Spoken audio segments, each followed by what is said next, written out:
क्या आपने कभी सोचा है कि जब किसी स्टेट का असेंबली इलेक्शन होने में अभी अच्छा खासा वक्त बचा हो, तो कोई पॉलिटिकल पार्टी इतनी आक्रामक तरीके से जमीन पर क्यों उतर जाती है? जी हाँ, बात हो रही है देवभूमि उत्तराखंड की, जहां 2027 के विधानसभा चुनाव भले ही अभी दूर नजर आ रहे हो, लेकिन रूलिंग पार्टी भाजपा यानी बीजेपी ने अभी से अपनी ऐसी चक्रव्यूह वाली बिसात बिछाने शुरू कर दी है कि अपोजिशन के पसीने छूट रहे हैं। उत्तराखंड के पहाड़ों से लेकर मैदानों तक गांव-गांव और हर एक चौपाल पर एक ही गूंज सुनाई दे रही है, और वो है मोदी ब्रांड की गूंज। केंद्र में प्रधानमंत्री नरेंद्र मोदी के नेतृत्व वाली सरकार के सफल 12 साल पूरे होने के मौके को बीजेपी ने एक बहुत बड़े महाराजनीतिक अभियान में कन्वर्ट कर दिया है। आज के इस वीडियो में हम इसी पॉलिटिकल नैरेटिव का एकदम कच्चा और यूनिक पोस्टमार्टम करने वाले हैं कि आखिर चुनाव से इतने पहले बीजेपी का ये विलेज टू विलेज यानी गांव-गांव तक का पहुंचने का मास्टर प्लान क्या है, कैसे लाभार्थी सम्मेलनों के जरिए वोटर्स की नब्ज पकड़ी जा रही है, और क्यों बीजेपी इस बार स्थानीय मुद्दों के बजाय पूरी लड़ाई को राष्ट्रवाद, विकास और मोदी लहर के इर्द गिर्द समेटना चाहती है। वीडियो बहुत ही ज़बरदस्त और इन्फॉर्मेटिव होने वाला है, इसलिए बिना स्किप किए एंड तक ज़रूर बने रहिएगा। पॉलिटिक्स में टाइमिंग का बहुत बड़ा खेल होता है और बीजेपी इसी खेल की सबसे बड़ी उस्ताद मानी जाती है। वैसे तो 2027 का रण अभी दूर है, लेकिन उत्तराखंड बीजेपी ने इसे अर्ली इलेक्शन कैंपेन मोड में डाल दिया है। मोदी सरकार के 12 साल पूरे होने के इस खास मौके पर पूरे प्रदेश में कार्यक्रमों की एक लंबी श्रृंखला यानी सीरीज शुरू हो चुकी है। यह सिर्फ एक सरकारी या सांगठनिक जश्न नहीं है, बल्कि यह 2027 के लिए माहौल बनाने की एक सोची समझी रणनीतिक कवायद है। प्रदेश के कैबिनेट मंत्री, सांसद, विधायक, जिला प्रभारी और संगठन के जितने भी बड़े पदाधिकारी हैं, वो इन दिनों एयर कंडीशन कमरों को छोड़कर लगातार जिलों के तूफानी दौरों पर है। जनसभाएं हो रही हैं, संवाद कार्यक्रम चल रहे हैं, चौपालें सज रही हैं और प्रेस वार्ताओं के जरिए जनता के बीच सिर्फ एक ही message loud and clear deliver किया जा रहा है कि उत्तराखंड की तरक्की और विकास की जो पूरी कहानी है वो सीधे तौर पर प्रधानमंत्री नरेंद्र मोदी के विजनरी नेतृत्व से जुड़ी हुई है। अब जरा इस बात को गहराई से समझते हैं कि आखिर बीजेपी की इस पूरी रणनीति का न्यूक्लियस यानी केंद्र बिंदु क्या है।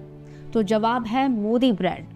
पार्टी लीडरशिप यह बहुत अच्छी तरह से जानती है कि उत्तराखंड की जनता के दिलों में प्रधानमंत्री मोदी की जो लोकप्रियता और क्रेडिबिलिटी है वो आज भी उनका सबसे अचूक और सबसे मजबूत पॉलिटिकल वेपन है।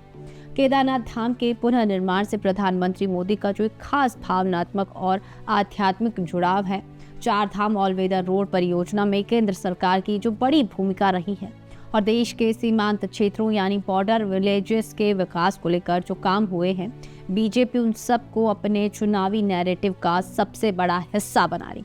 उत्तराखंड का वोटर राष्ट्रवाद और धार्मिक पर्यटन को लेकर हमेशा बहुत सेंसिटिव रहा है और बीजेपी इसी नब्ज पर सीधे हाथ रख रही ताकि मोदी लहर को एक बार फिर से रिक्रिएट किया जा सके। इस पूरे पॉलिटिकल कैंपेन का सबसे बड़ा और सबसे क्रूशियल फोकस उन लाखों लोगों पर है जिन्हें हम लाभार्थी वर्ग कहते हैं, यानी वो लोग जो केंद्र सरकार की विभिन्न लोक कल्याणकारी योजनाओं से सीधे तौर पर लाभान्वित हुए हैं।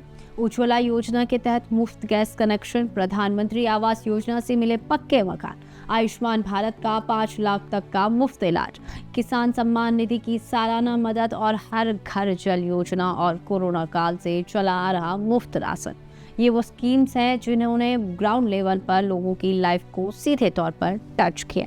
बीजेपी इन लाभार्थियों को अपने सबसे वफादार और मजबूत समर्थक वर्ग के रूप में देख रही है। संगठन की ओर से बूथ स्तर तक के कार्यकर्ताओं को यह सख्त निर्देश दिए गए हैं कि वो घर घर जाकर इन लाभार्थियों से पर्सनल संपर्क साधें, उन्हें केंद्र की नीतियों की याद दिलाएं और उन्हें पार्टी से इमोशनली जोड़ें। यही वजह है कि इन दिनों उत्तराखंड के हर कोने में होने वाले लाभार्थी सम्मेलन सबसे बड़े आकर्षण का केंद्र बने हुए। पॉलिटिकल एनालिसिस्ट और रणनीतिकारों का मानना है कि बीजेपी इस आक्रामक अभियान के जरिए चुनावी विमर्श को बहुत पहले ही अपने पाले में मोड़ने की कोशिश कर रही है। देखिए, किसी भी राज्य में जब सरकार पुरानी होती है तो स्थानीय स्तर पर असंतोष, बेरोजगारी, पहाड़ों से पलायन और महंगाई जैसे एंटी इनकम्बेंसी वाले मुद्दे उठने तय होते हैं।